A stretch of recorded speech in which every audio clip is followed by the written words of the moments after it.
Hello दोस्तों, नमस्कार। मैं हूं आयुष और आप देख रहे हैं ऑनलाइन पार्टनर पाठशाला। आज मैं आप लोगों को कक्षा 8 का मैथ सब्जेक्ट का अध्याय 3 जो ज्यामिति आकृतियों की समझ चैप्टर का नाम है, और हम आपको बेसिक बताएंगे और इसमें आपका आप अपना समझ को क्या कर सकते हैं, डेवलप कर सकते हैं। देखिए, सबसे पहला पॉइंट है कि पॉइंट नंबर 1 है बंद आकृति। क्या है?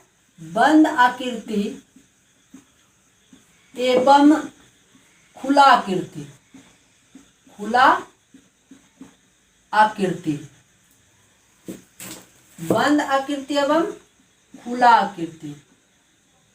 और इसी खुला आकृति को हम लोग कहते हैं सरल आकृति। ठीक है, क्या कहते हैं? सरल आकृति।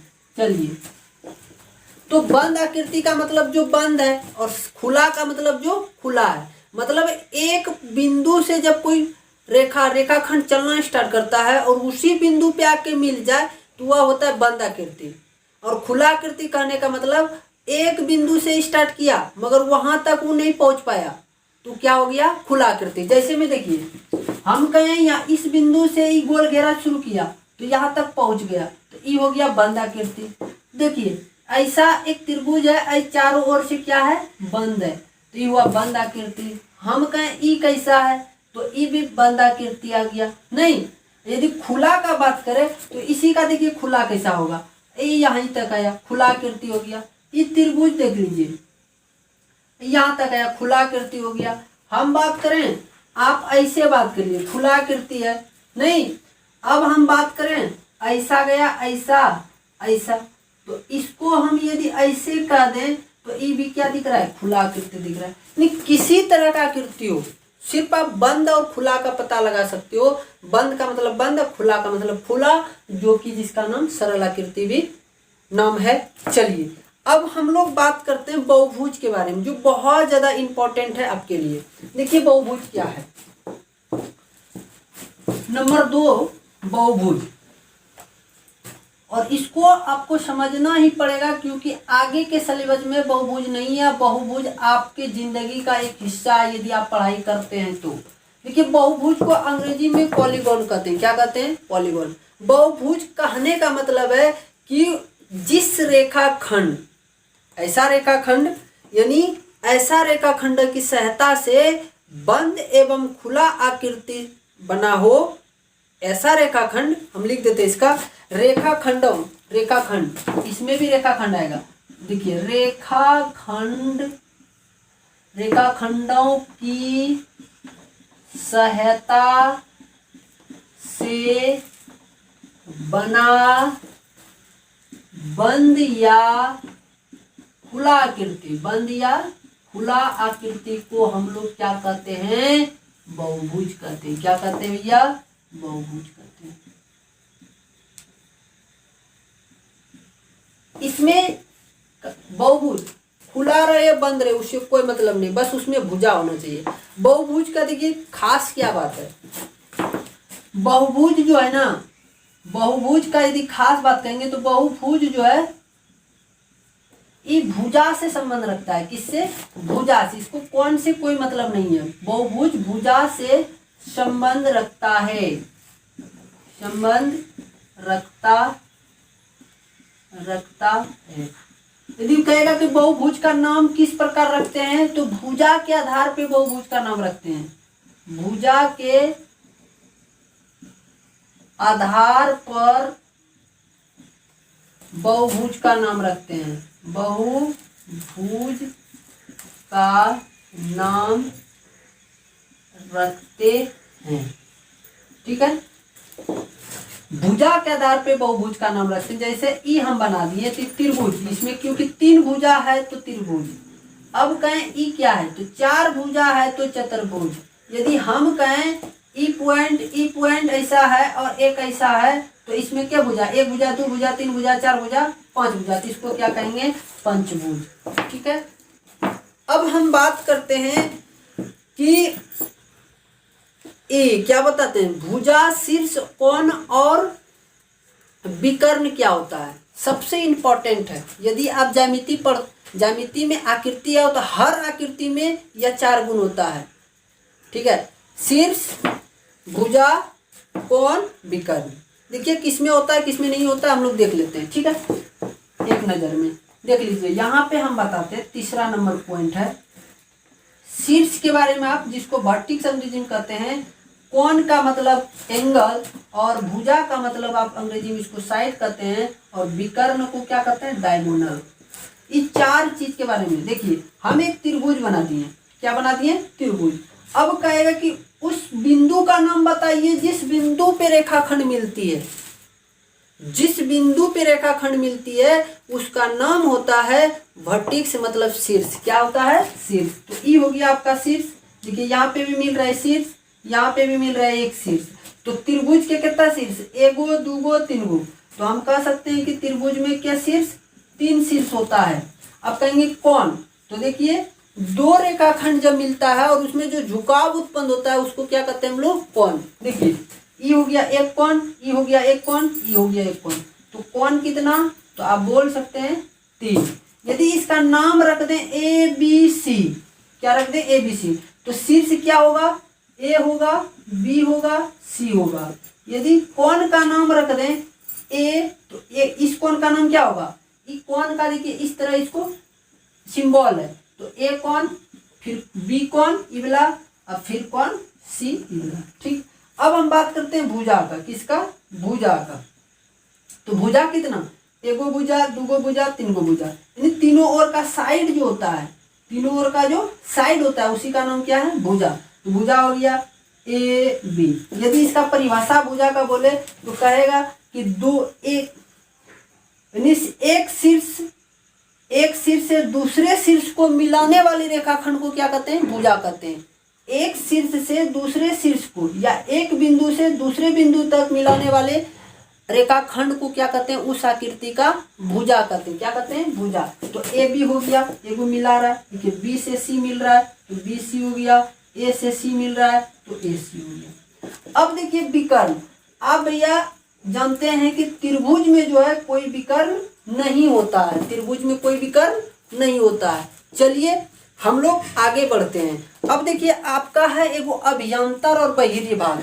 अभ्यंतर का मतलब समझ लीजिए सिर्फ अंदर वाला भाग, और बहिर्य का मतलब होता है आपका बाहर वाला भाग। आकृति देखिए यहाँ पे सिखाते, देखिए ये त्रिभुज है, देखिए मिटा देते हैं। ठीक है, ये देखिए यहाँ पे देखिए ये त्रिभुज है, तो इसका ई हुआ अभ्यंतर भाग, इसके अंदर ई कोण हो गया अंदर में, ई कोण हो गया अंदर में। आप कहेगा बाहिर, तो ई सब हो गया बहिर्य भाग। कोई दिक्कत, कोई दिक्कत। अब कोण का बात करेगा तो बहिर्य कोण कौन होगा, देखिए ई अंदर का कोण हो गया, ई कोण भी बनेगा यहाँ पे, तो ई हो गया आपका बहिर्य कोण। समझ में आ रहा है आपको। ठीक है, अभी हम लोग पढ़ेंगे अंतःकोण और बहिर्य कोण के बारे में। देखिए क्या है, ई हो गया आपका क्वेश्चन नंबर पॉइंट नंबर 3 हो गया। तो हम 4 के पास जाते हैं और देखते हैं। 4 में हम लिखते हैं समभुज क्या है। क्या है, समभुज क्या है। तो समभुज का एक पॉइंट याद रखिए, एक ही बात में खत्म हो, समबाहुभुज। समबाहुभुज देखिए एक ही बात है, एक लाइन में। जिस आकृति का भुजा बराबर हो जाए, कोण बराबर हो जाए, अर्थात जिस आकृति का भुजा और कोण दोनों बराबर हो जाए उसको क्या कहते हैं, समभुज। यानी सभी भुजा बराबर और सभी कोण बराबर। देखिए ई यदि 60 डिग्री है तो ई भी 60 डिग्री हो गया, ई भी 60 डिग्री हो गया। ई भुजा 5 मीटर है तो ई भी भुजा 5 मीटर है, ई भी भुजा 5 मीटर है। तो कहने का इस तरह का जो त्रिभुज है इसको हम समभुज कह सकते हैं। यहाँ पे यदि बात करते हैं तो ई है वर्ग, तो ई भुजा ई भुजा ई भुजा ई भुजा सब बराबर, ई कोण ई कोण ई कोण ई कोण ई बराबर। तो इस वर्ग को हम कह सकते हैं भैया ये समभुज है, समभुज या समबाहुभुज है। क्यों, क्योंकि इसका भुजा क्या है, बराबर है, सभी भुजा बराबर इसे लिख सकते हैं, सभी भुजा क्या है, बराबर है, सभी भुजा बराबर है। और सभी कोण भी आपस में क्या है, सभी कोण आपस में बराबर है, कोई दिक्कत नहीं। चलिए आगे हम बात करें अंतःकोण और बहिरी कोण के बारे में। देखिए, या बाहरी कोण भी बोल सकते हैं। देखिए, अंतःकोण, ये पॉइंट नंबर 5 हो गया। अंतःकोण और बाहरी कोण। बाहरी कोण, अंतः का मतलब अंदर, ये त्रिभुज है, ठीक है, ये क्या है आपका, एक त्रिभुज है ना, एक त्रिभुज है। अब इसका ई कोण सब अंदर में, तो अंतःकोण। अब कहेगा इसका बहिर्कोण क्या होगा, तो ई भुजा को यदि हम बढ़ा देते हैं, यहाँ पे इस भुजा को यदि बढ़ा देते हैं और इस भुजा को यदि बढ़ा देते हैं, तो इस पे एक ई देखिए कोण बन रहा है, ई कोण बन रहा है, ई कोण बन रहा है। तो ई हो गया आपका, ई हो गया आपका, ई हो गया आपका बहिर्कोण। मगर बोलेगा ई क्या है, अंतःकोण, ई अंतःकोण, ई अंतःकोण। बात बुझ रहे हैं, ठीक है। चलिए चतुर्भुज से समझ लीजिए। और देखिए, इसका ई कोण अंतःकोण, ई कोण अंतःकोण, ई कोण अंतःकोण, ई कोण अंतःकोण। यदि इसका पूछेगा बहिर्कोण बताओ, तो हम बता सकते हैं सर ई हो गया यहाँ पे जो बना बहिर्कोण, फिर यहाँ पे जो बना ई हो गया बहिर्कोण, फिर यहाँ पे जो बना यहाँ पे, तो ई क्या हुआ बहिर्कोण। और यदि बात करें यहाँ पे या यहाँ पे, जिधर आपका इच्छा हो बढ़ा दीजिए, जिधर भुजा को बढ़ा सकते हैं, आपका मन है। तो ई क्या बना, ई कोण, ई कोण, ई कोण, ई कोण क्या बना बहिर्कोण, क्या बना बहिर्कोण। और ई कोण, ई कोण, ई कोण क्या बना अंतःकोण, ठीक है।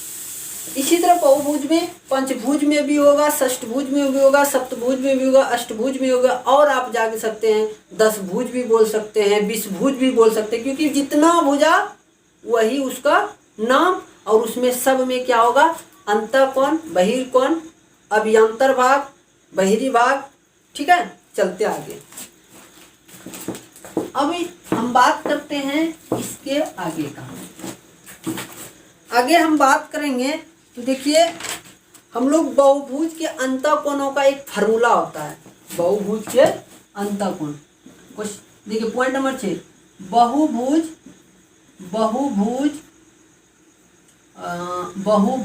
के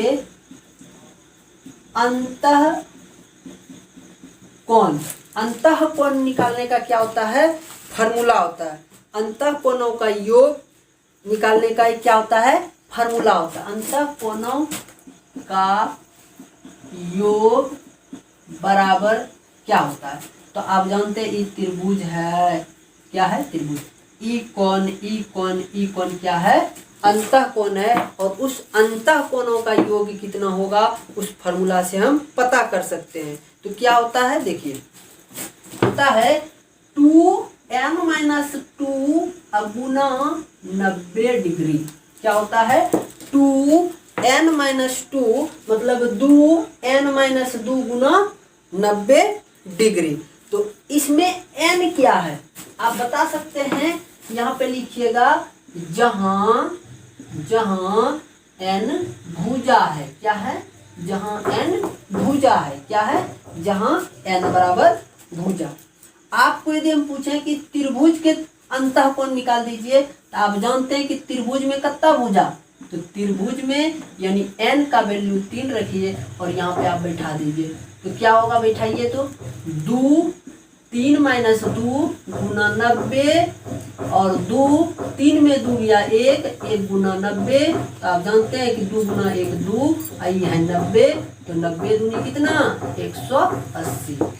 यदि हम आपको बोलें चतुर्भुज का निकाल के बताइए, मतलब आयत का, तो आप जानते हैं कि इसमें क्या भुजा, 1 2 3, तो हम कहेंगे कि भुजा हो गया यानी n हो गया 4। तो इस फार्मूला पे बैठा सकते हैं क्या, 2n-2 गुना 90, आप लिख दीजिए 2 गुना 4 - 2 गुना 90, हो गया 2, 4 में 2 गया तो भैया 2 बचा, और गुना 90। तो आप जानते हैं कि दो दूनी कितना 4 और 90 चौर कितना 360। ठीक है, कोई दिक्कत नहीं।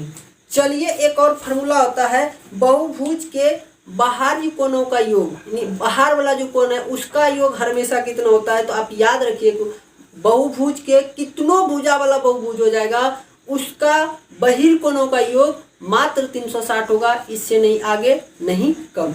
बस एक लाइन में याद रखिए, इसको लिख देते हैं हम। ठीक है, देखिए पॉइंट नंबर 7, बहुभुज के बाहरी कोणों का योग कितना होगा भैया। आप याद रखिए एक लाइन में 360। भुजा कितना भी हो जाए उससे आपको कोई मतलब नहीं है, बस बहुभुज का बहिर्कोण पूछे तो आप कितना बोल दीजिए 360। तो उम्मीद करते हैं कि आपको समझ में आ गया होगा।